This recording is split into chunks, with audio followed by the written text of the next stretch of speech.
Yo, what's going on, man? Tonight, I guess, is July the 28th. We had 2 games in the W for today. I bet one. Welcome into the ChrisBeCappinn Show, all that good stuff. Make sure you guys hit the like button for me as you join.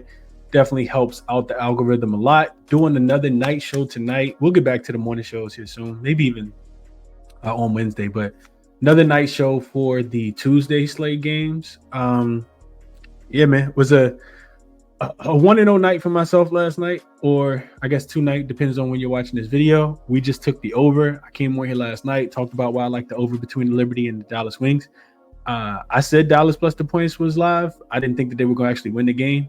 They did, especially with Kennedy Burke being ruled out. So 1-0 day yesterday. Hopefully you guys made some money as well. We are getting closer to break even. Cannot wait to get over this hump. Things are starting to look well in the WNBA. I've been on a little bit of a roll. Won't even talk about it and speak that into existence. Let's let the good times keep rolling, man. So hopefully you guys made some money as well. Let's move over straight into jaXon. jaXon gave you guys one play yesterday. It was a loser. jaXon's actually been cold recently.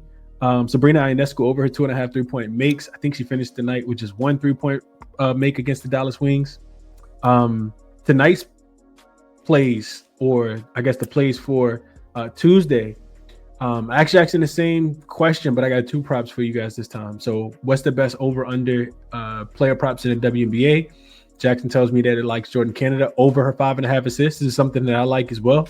It says she's been consistently exceeding this line, hitting over 80% of her last 5 games. She's averaging 5.8 assists. Over her last 10 games, she's performed even stronger with the 80% hit rate at 6.6 assists as well.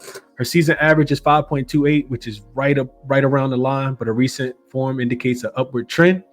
Versus the opponent, so this season, when she matched up against Golden State, Canada absolutely dominated, hitting over 100% of the game in that game. She had an impressive 9 assists. This head-to-head performance is a significant indicator of her potential in this matchup. While the Golden State Valkyries rank 7th in opponent defense against assists, Canada's direct performance against them this season, 9 assists, suggests she can overcome their general defensive strength. So Jordan Canada over her assist prop. I think you can get this like minus 120 right now, but definitely shop around so we can get the best of the number. And then as far as the let's see. Oh, another over, because I asked what were the 2 best player props, so no unders. So we'll go Angel Reese over her 13.5 points is what jaXon likes. Says she's been on a scoring surge, hitting this over 80% of her last 5 games, averaging 17.8 points. This trend continues over her last 10 games, where she also boasts an 80% hit rate, averaging 17.4. Her season average of 13.82 is which is right where the current line sits, indicating that the line is set favorably given her recent output.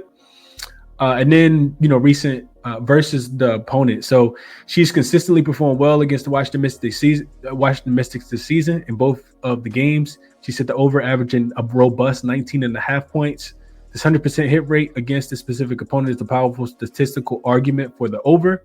Opponent defense, the Washington Mystics rank 6th in opponent defense against points, which is a strong defensive standing. However, Reese's consistent ability to exceed this line against them, coupled with her recent scoring prowess, suggests she is well positioned to continue her strong offensive output. So take Angel Reese over her 13.5 points and take Jordan Canada in the Atlanta Dream and Golden State Valkyrie game to go over her 5.5 assists. That's jaXon. Check it out. Link is in the description if you guys are interested in checking out jaXon. Let's get into the action for today. 3 games on the board. First off, we'll start with the Golden State Valkyries and the Atlanta Dream. So yesterday, when I'm looking at this game, the first thing that stood out to me, I think the line has moved a little bit, which I kind of expected. So this is, I actually had 8.5 in my notes from yesterday. It's down to 8. I see a 7.5 as well. Total has come down from 157.5 down to 155.5. I guess you got to kind of agree with the movement there. So we get into the matchup. Of course, there's no Kayla Thornton for the the Golden State Valkyries in this matchup. Monique Billings also missed the last game. She's listed as questionable for tomorrow. I think if you want the Valkyries, you definitely want her to be in. They need her for rebounding. They're already down a rebounder in Kayla Thornton, but she's listed as questionable. And then for Atlanta, I think Ron Howard's going to miss at least the next 2 games. So they'll still be shorthanded without her. So you got a Valkyries team that we know, right? At this point in time, everybody was on the Valkyries bandwagon a couple weeks ago. They were riding, hot at the crib, had a 6-game winning streak or a 6-game homestand, was crushing teams, winning as a dog. They go on the road and just absolutely fall apart. They're 5-7 against the spread on the road, just 4-6 ATS in their last 10 games. They've lost 4 of their last 5. I think they've lost 5 of their last 7, I think, as well. And they failed to cover 3 of their last 4 games. This is a second straight road game for them of at least a 5-game road trip as well. This Atlanta Dream team has actually been hooping, man. It's kind of hard to want to bet against them. They are 6-5 against the spread at the crib. First game back home after a 6-game road trip. They did get a 3-game road trip and then the All-Star break, and then they finished with another 3-game road trip. Only 1 day of rest in between, getting back after beating the Minnesota Lynx to give the Minnesota Lynx their first loss at home. But it's not a great spot for Atlanta. I just mentioned the 6 returning home, off the 6-game road trip. First leg of a back-to-back as well. They got to go to Dallas tomorrow. This sets up terribly for them. You add that the Golden State Valkyries have revenge in this spot. The first time these two teams played, Atlanta did beat them 90-81. I remember being on the Valkyries in this spot. Their offense, I think, scored like 5 or 6 points or 7 points or something like that in the fourth quarter. I know it's ugly. They were getting 7.5 points in that game. They failed to cover by 2 because they lost the game by 9. It did go up and over to 158 because their defense couldn't slow down this Atlanta offense, giving up 90 points in that spot. This is really going to, in my opinion, be predicated on if Golden State's going to be able to take care of the basketball. They turned the ball over 24 times, I think it was, against the Connecticut Sun of all teams the other day. That's not good at all. And then you look at the first matchup between these two teams. Kayla Thornton actually had 15 points and 6 boards. Monique Billings had 19 points and 6 boards. Monique Billings used to play for this Atlanta Dream team too. So she may come fired up if she does play. Can Golden State score enough points in this one? If you know anything about the Valkyries, they're a team that loves to shoot threes. I think they shoot the most, but they're terrible shooting the three. They shoot the worst percentage. It should lead to a lot of misses. And we'll talk about player props in just a second. But the way I see the game going, for me, it's a one-way ticket. I still want to bet the Valkyries. I know it's ugly. I know, something you probably want to hold your nose and do. But this is the spot, right? This is their spot. They're back in their role. Last game, they got blasted by Connecticut. It was a terrible spot that I kind of overlooked, right? They were at a rest disadvantage. They were playing after a cross-country trip from Golden State, and it was an early start time game. They were playing at 1 o'clock. They typically play at 10 o'clock Eastern Standard Time. And it was the first time in their franchise history they had been laying points on the road. So it was a terrible spot for the Valkyries. I backed them and got smoked in that spot. Now you get them as a road dog. This is their spot, right? Coming off their most embarrassing loss in their young franchise's history. I think it's a primetime bounce back spot. But I need Monique Billings in. I need her in. Either way, I think, they play a lot better defensively. You look at the quote that came out. Natalie Nakase, the coach for this Valkyries team, she said Connecticut just played harder than us in the last game. Things were just not clicking. We weren't connected because our energy level, our organization, our mind just weren't connected to our bodies. You think that would turn around here is what my thought process is, and that's what I think here. I think it's a few many points. Atlanta, like I said, terrible spot being back home first game. They're coming off a win as a dog as well, and they have another game tomorrow, and they have to travel for that game. So probably won't be super locked in here. Back-to-back wins off dogs. They beat the Mercury before that. I looked at home favorites who are coming off a win as a dog, as a road dog. They cover just 44% of the time. In the next game, they're 0-2 straight up and against the spread this season. Classical letdown spot here for Atlanta. This is, if I'm playing, and like I said, I definitely want Monique Billings in, then I'm holding my nose. I'm taking the points with the more desperate team. Also, they're seeking revenge, like I said, because Atlanta did beat them by 9 the last time that they played. So that's my thought process here. If I'm looking at player props, we go over to Outlier. Also, the player props that I talked about today, I only talked about one. It was jaXon Jones. She did go up and over her 3-point prop at 1.5. I didn't play it, but hopefully the analysis was able to help somebody that was potentially looking at jaXon Jones. Seattle courts went over their team total as well. I didn't bet that either, but hopefully that helped also. All right. So if I'm looking at player props in this game, there's 2 that stand out to me. So first we'll look at we'll look at Jordan Canada. So jaXon just talked about it, but I like Jordan Canada in this spot as well. I didn't know that jaXon was going to like Jordan Canada over her 5.5 assists. You can see that she's just, this is just a really, really strong look. She's over in 6 of her last 7 games. You can see that right here. She had just 3 against Minnesota. This is probably the best defensive team in the WNBA, so you can't slight it too much. It was also the last game of a 6-game road trip. She had 9 in the game that they played right here against the Golden State Valkyries.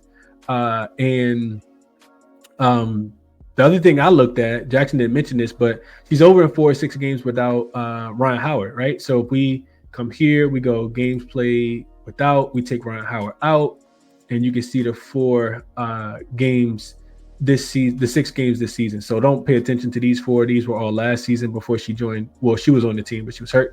So these 6 games here, right? First game without her, they were playing Seattle, really good defensive team. Then she went over in 4 straight. And then she missed it against the Minnesota Lynx. So she's over in 4 of 6 without Ryan Howard. Ryan Howard will be out tomorrow as well. So that's the first one I'm looking at. The second one is actually Alicia Gray. And as much as I like Jordan Canada assists, I like Alicia Gray rebounds, right? So over 5.5, you can see that she's been absolutely hooping as well, grabbing boards left and right. The Valkyries shoot, I said this already, they shoot the most threes, they shoot the worst percentage, so it's going to make for a lot of rebound opportunities.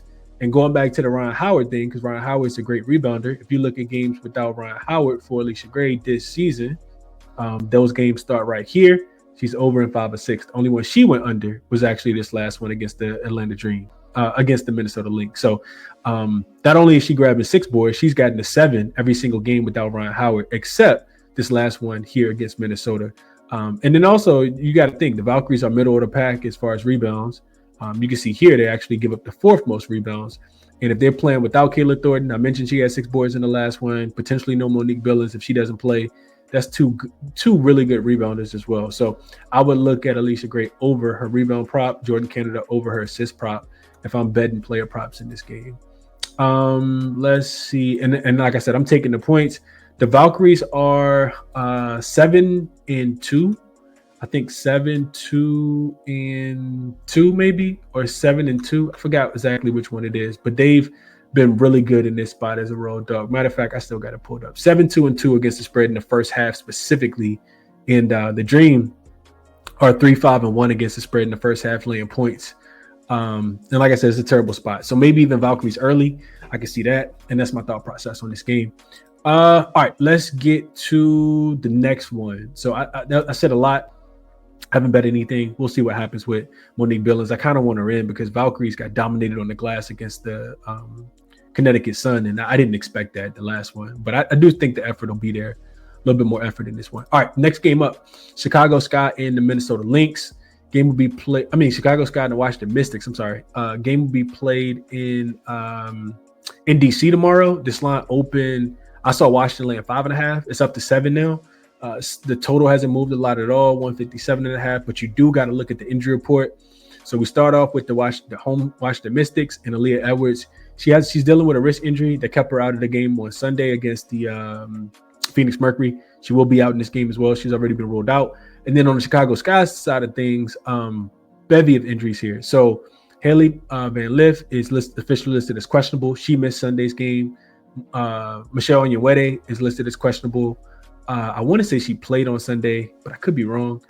Ariel Atkins continues to be out, which is big for the Chicago Sky. She is their leading scorer. I think she averages around 13 points per game. And Angel Reese is probable, so she should return after missing 2 games with a back injury. And of course, that's going to help the Chicago Sky team a lot. So you look at Chicago; they've covered more than they haven't on the road. They're 8-5 against the spread on the road. They've lost 5 straight, all by double digits. They haven't covered any of those games. All of them have been by double digits. And we just cashed with Indiana in the last game. But you look at this Washington Mystics team, and I'm not wanting to lay a lot of points. I always talk about liking Washington as a dog, not as a favorite. Just 3-7 against the spread in their last 10 games. This is their 4th straight home game, so they're probably pretty comfortable at the crib. But they've lost 3 of their last 4 as well. They failed to cover 3 of their last 4 as well also. So when they don't cover, when they don't win, they don't cover either. When you look at these two teams, you get Chicago with double revenge in this spot because Washington has dominated the head-to-head matchup. They've won both games this season. They've won 5 straight overall, and they've won 9 of the last 10 in this head-to-head matchup. The totals are actually 8-1-1 to the under as well. So you typically see the Mystics lock up the Sky in this spot. I think a large part of that is because the Mystics have pretty good interior defense, and the Chicago Sky really only like to score the ball on the inside. That's the only consistent way they can score the basketball. But the more I'm looking at the game, man, this is another place where I want the dog. Like I want Chicago. I know it's ugly. I get it. But if I'm playing, I need the injury players to play. I need Michelle Onyenwere because the Chicago Sky team just waived Mariah Jefferson earlier today.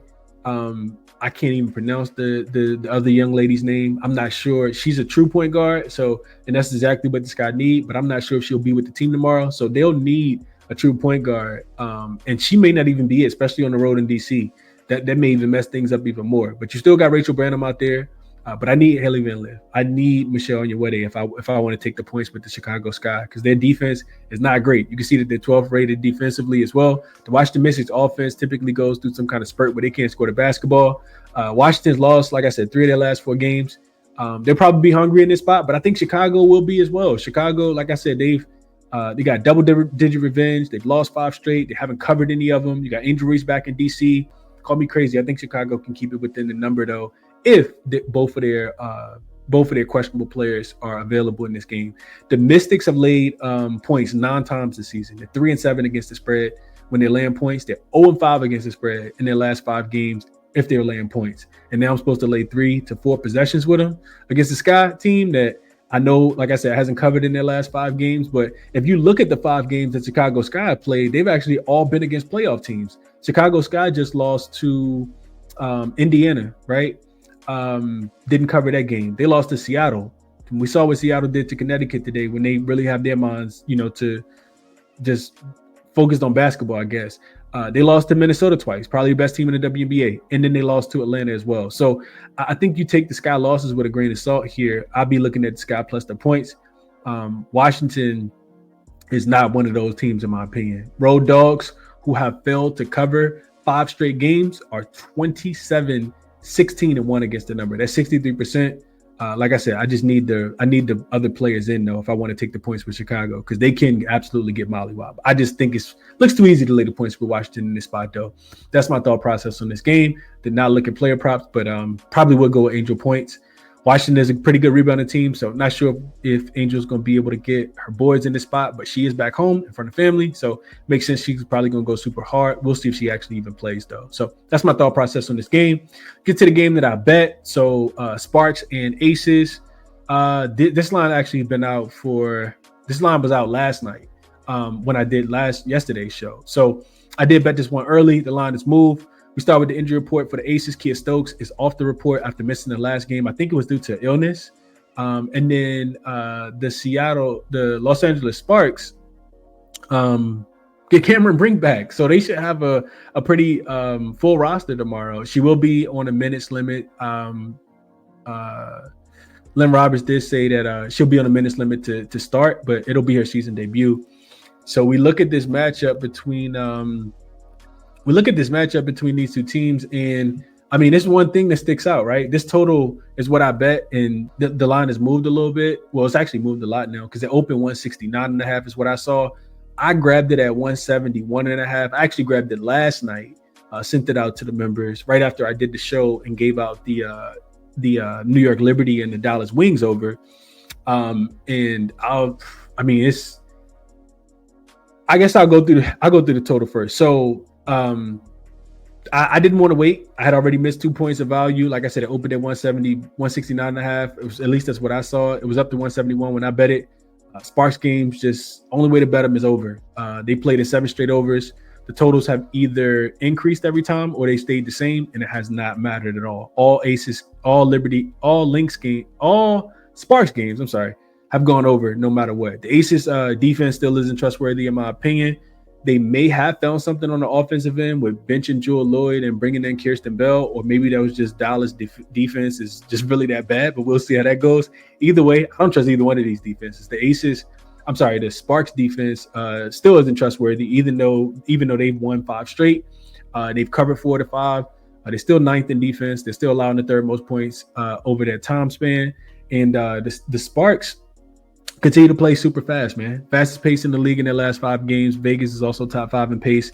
I think this one, I put in the notes, I think it'll close closer to 175, and it's right at 174.5 now. So I still think, potential 180 points scored in this game. I'll tell you guys what, from a side perspective, the more I thought about the game, I'm thinking, all right, so you got an Aces team that's both 6-9 straight up and against the spread on the road. They did beat Dallas by 26 in their last game after losing back-to-back to Minnesota and Indiana, but Dallas was without Paige Beckers. We saw what Paige Beckers was able to do tonight against the New York Knicks, what Dallas was able to do with Paige Beckers back in the lineup. The other thing about the Aces, it's not a great spot for the Aces. This will be the last game of a 4-game road trip for them. They played 8 of their last 10 games on the road, dating back to before the All-Star break.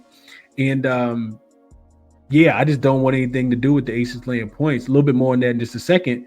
You flip it over to the Sparks, and it's not the greatest spot for them either. They're 3-8 against this 3-8 straight up at home, only 2-9 against the spread at home. They've won 5 straight. They've covered 4 straight. Most of those games were on the road before they started all this at home, though, beating Connecticut and then beating Washington right before the All-Star break. And then they've won 3 more games, beat both of those teams again in on the road. And then, of course, they're coming off probably the best win that they've had all season against the New York Liberty, going into the to Barclays and upsetting them. So that is their first game back home after their 3-game Eastern Conference road trip. Third meeting of the season. Vegas won the first one. They did cover in Vegas. Sparks went into Las Vegas and won the second one, not as a 9-point dog. And more importantly, both games went over. Like I said, 167 was game 1, flew over the total. They got to 177, and 167.5 was game 2, and they got to 188 points. So I still think that we see close to 180 points in this game. The bigger the line gets, when we talk about the spread, the bigger the line gets, the more I favor the Sparks in this spot. I think they can ride the momentum of the win streak, kind of feed off that home crowd. Now that they're healthy, I mean, you add Ray Burrell, it looks like Rickea Jackson is breaking out. You got Azurá Stevens who's hooping, Dearica Hamby who's hooping. This offense is very, very potent, man. I kind of felt like they were going to get it together, and we're seeing that they're really getting it together. I think they've scored 100 points in a couple of their last few games. And the other thing is, not even just on the Sparks front, but on the Aces front, like, do you really trust the Aces? I don't. On the road, they're 10-16 against this. On the road, they're not trustworthy. I think I mentioned they're 6-9 against the spread. They're only 10-16 against the spread overall. 6-9, I think, on the road. I don't trust them after a win. They've been back and forth all season. Only 3-9 against the spread off a win. And if you put them off a win and you put them on the road, combine both of those things together, they're 1-6 against the spread. They failed to cover 5 straight as road favorites. Playing on the road as off a win. So if they're playing their last game, they won, and then they're on the road in the next game, they're 1-6 straight up, 1-6 against the spread, 0-5 in their last 5. The problem here, and the only thing that's slowing me up, is like, how much does Cameron Brink mess up the offense? Does she mess up the offense? I know she's going to be in a minutes limit, but even with that, like, how much does she throw off the rhythm of a Dearica Hamby and Azurá Stevens? Because both of those players in the front court are absolutely hooping right now. I probably won't get there on the spread, but if this, I mean, plus 3.5 is the only way that I would look in this game. I think it absolutely can be close. So Sparks plus the points. What I officially that would be my lean for this game. We'll see how it goes as we get closer to time to actually bet it tomorrow. But I did bet over. I got a much better number. So yeah, that's what I bet in this game. Let's get into a quick recap, and then we'll jump off of here, man. So Golden State, I like all dogs tomorrow. I like all the dogs. Golden State plus the points, Chicago plus the points, Sparks plus the points, Jordan Canada and Alicia Gray over rebounds and over assists. And then the only official players, like I said, the one that's moved a little bit, are the Aces and the Sparks. It's the injuries for me, man. Tell me that these teams were, that have the questionable players. Tell me that they're playing. And I'm going to take a couple of these dogs tomorrow. We shall see how it goes. We saw one dog cover today and one favorite cover today. So we'll see. We shall see, especially the home dogs. Resources, as always, are here. Check them out, man. Outlier, Moneyballer, jaXon. Take a second, hit the like button for me if you can as well on your way out. And yeah, enjoy your Tuesday, man. Subscribe to the channel, turn the notification bell on, drop the show link in the group chat. Yeah, I'll catch you guys in the next one, man. Enjoy your Tuesday. Like I said, I'm out.